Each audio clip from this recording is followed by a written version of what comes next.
congratulate the parties and the stakeholders for reaching these milestones. Sounds of the Week on iRadio, your eye on South Sudan. You are listening to Real Radio on iRadio, your eye on South Sudan. iRadio, your eye on South Sudan. خليك هنا في iRadio نتاكم في جنوب سودان. iRadio, your eye on South Sudan. انت في محل بتستحق تكون فيه. خليك مع iRadio نتاكم في جنوب السودان. This is iRadio.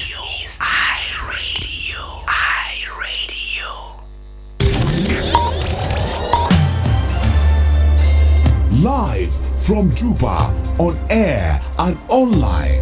This is iRadio News.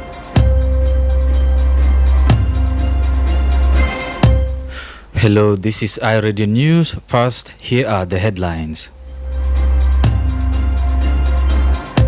President Salva Kiir has granted amnesty to 18 members of the so-called Red Belt Vigilante Group, according to an order seen by iRadio. Kenyan President William Ruto has placed Kenya's commitment to supporting peace and security in South Sudan and the wider region, saying lasting stability is essential for regional prosperity. And the United Kingdom ambassador to South Sudan has raised concerns over the worsening security and humanitarian situation in Jonglei State, calling for renewed dialogue and stronger protection of civilians. These stories and more are coming to you in this news bulletin with me, James Atem.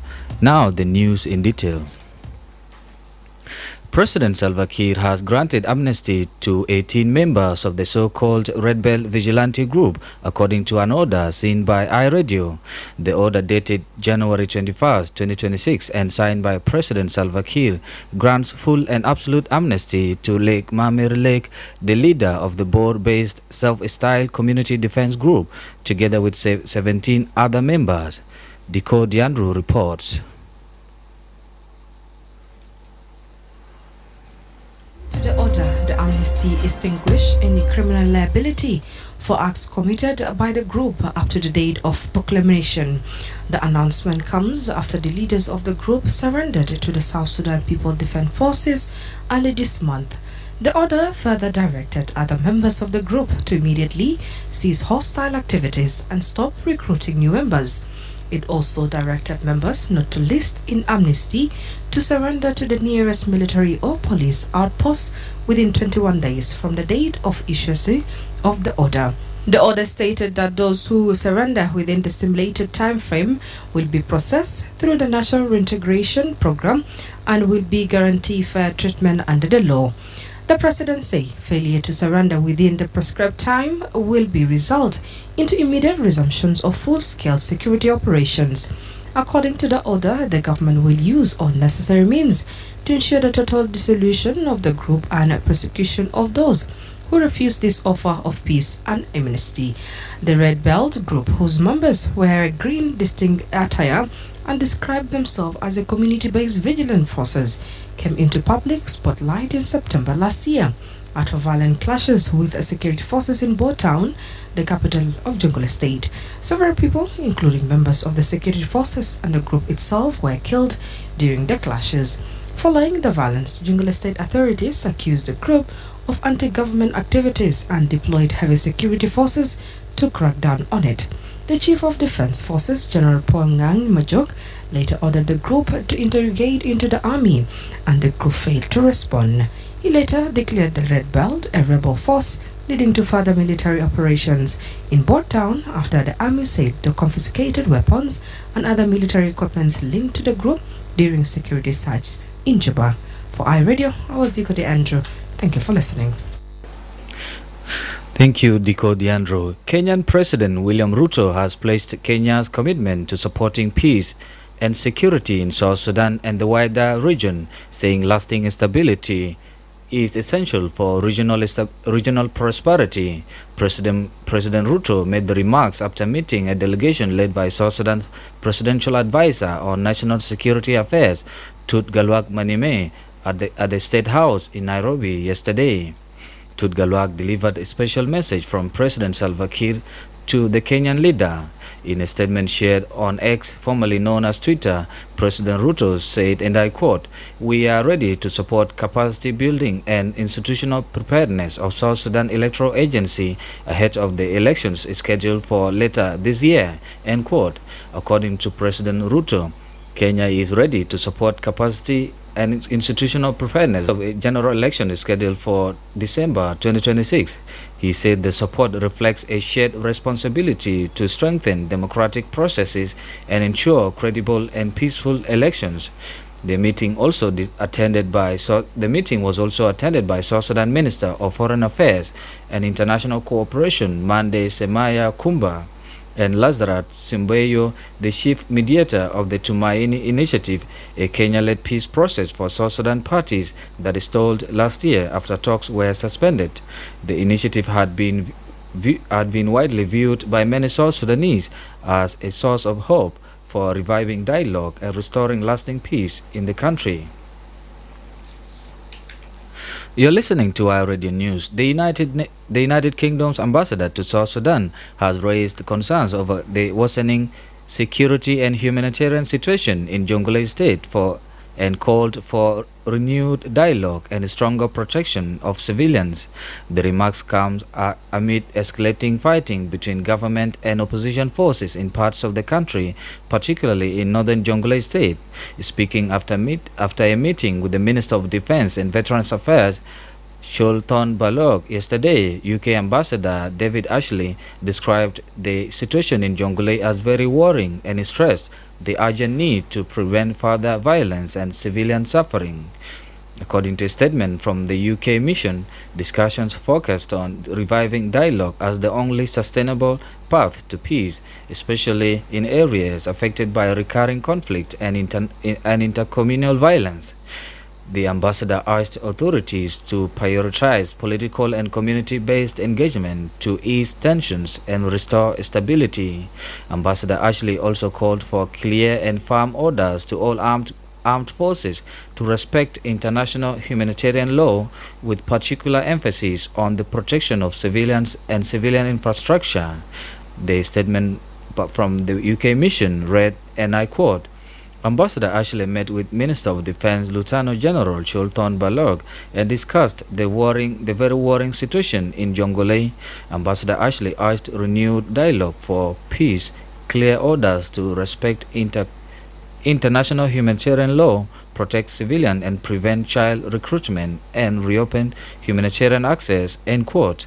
The United Kingdom, alongside the United States of America, Troika member countries, and other international partners, continues to urge all parties to uphold international law, protect civilians, and recommit to dialogue as the foundation for lasting peace.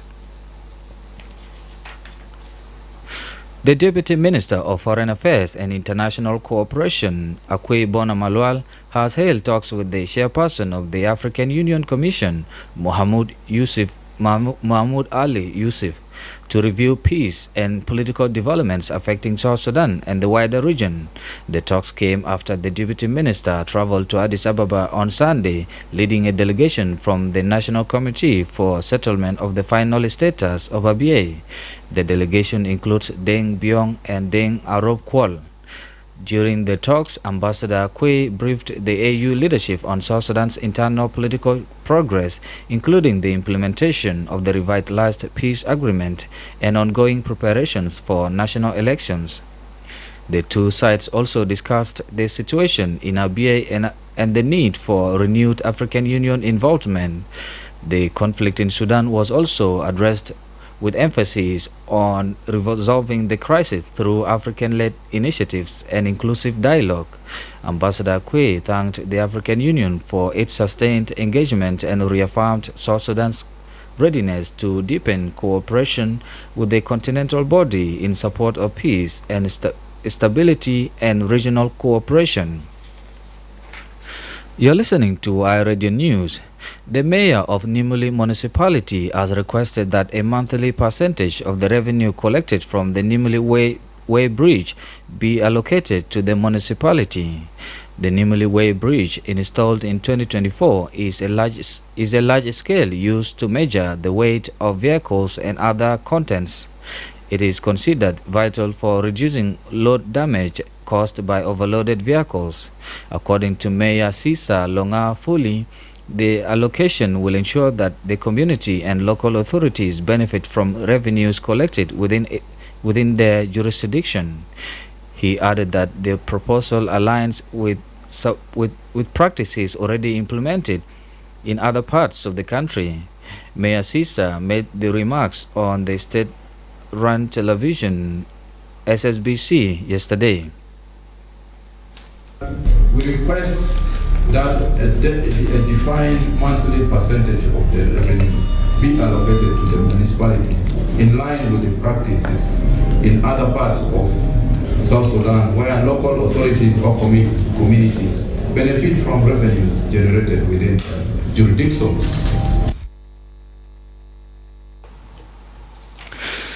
You're listening to iRadio News, and lastly, before regional and international news, the Archbishop of Central Equatoria Province, Bishop Paul Benjamin Yugusuk, has been appointed as the new Dean of the Province of the Episcopal Church of South Sudan. According to the church, the Dean of the Province is the second highest leader after the Primate, Dr. Justin Badi Arama. The Dean is entrusted with supporting the unity, governance and pastoral mission of the church. Bishop Yugusuk is the current Archbishop of the Central Equatoria Internal Province. His appointment follows a meeting of the Board of Trustees of the Province of the Episcopal Church of South Sudan held yesterday at the church guest house. He will succeed the outgoing Dean, Reverend Alfayo Manyang Kutel, who is also the Archbishop of Eastern Baragazal Internal Province and Bishop of Rumbek following his retirement on January 1st, 2026. According to sources, the new dean will officially assume office when Primate Arama announces his appointment. You're listening to iRadio News, and now to regional and international news with Dico Diandro.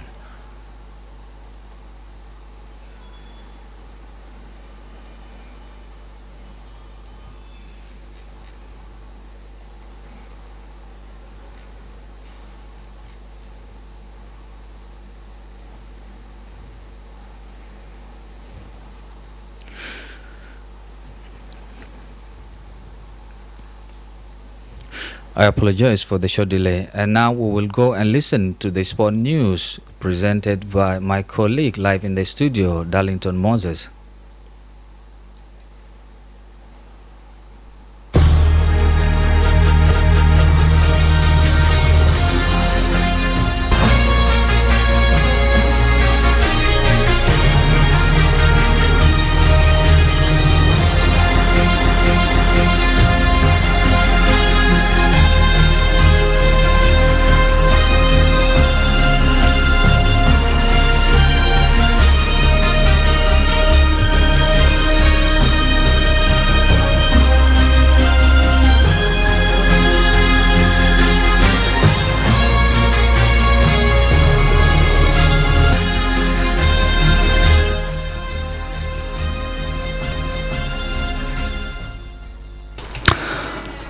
Thank you so much, James Atem. In the world of sport, Senegal manager Pape Theo has been banned for 5 games and fined 100,000 by CAF, African Confederation for Football, for unsporting conduct during the chaotic 2025 Africa Cup of Nations final against Morocco.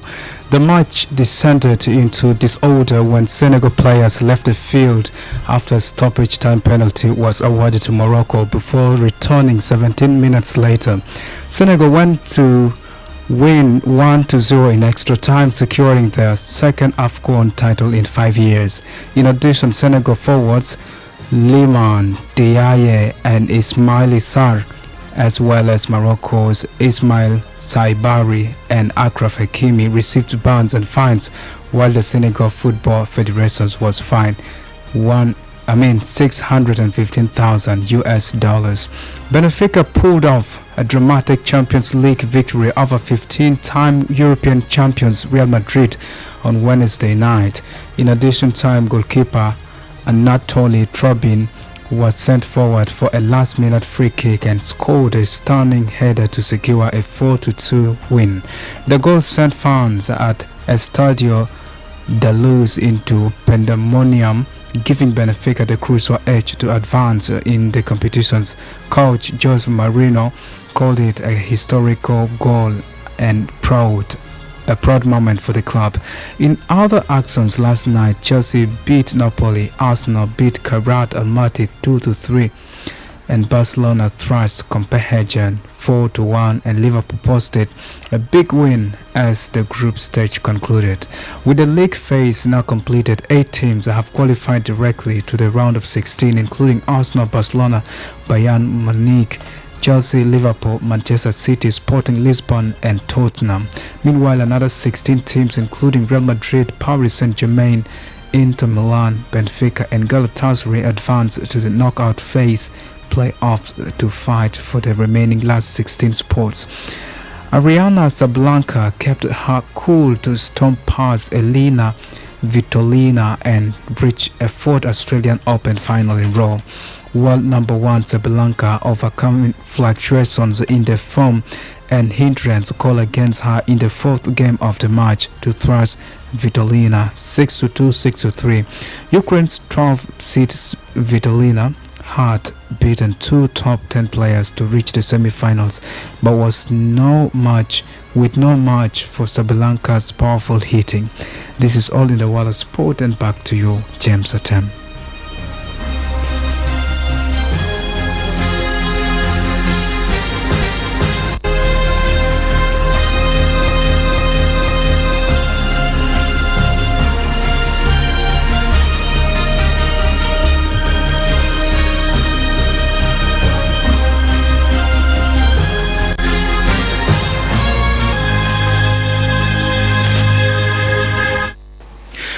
Thank you, Darlington Moses. And now to end this bulletin, here are the headlines once again.